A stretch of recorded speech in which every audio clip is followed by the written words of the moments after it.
జిల్లా సదాశివనగర్ మండలం అడ్లూరు ఎల్లారెడ్డి గ్రామ శివార్లోని గాయత్రి షుగర్ ఫ్యాక్టరీ వద్ద జాతీయ రహదారిపై జరిగిన రోడ్డు ప్రమాదంలో ఒకరు మృతి చెందగా మరొకరికి తీవ్ర గాయాలయ్యాయి.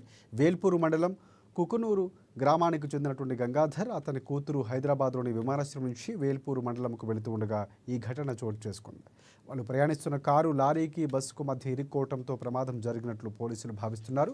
రాత్రి సమయంలో జరిగిన ఈ ప్రమాదంలో గంగాధర్ అక్కడికక్కడే మృతి చెందగా అతని కూతురు లహరికి తీవ్ర గాయాలయ్యాయి. ఆమెకు మెరుగైన చికిత్స నిమిత్తం హైదరాబాద్కు తరలించారు. గంగాధర్ మృతదేహాన్ని పోస్టుమార్టం నిమిత్తం కామారెడ్డి జిల్లా ఆసుపత్రికి పోలీసులు తరలించారు. ఈ మేరకు సదాశివనగర్ పోలీసులు కేసు నమోదు చేసుకుని దర్యాప్తు చేస్తున్నారు.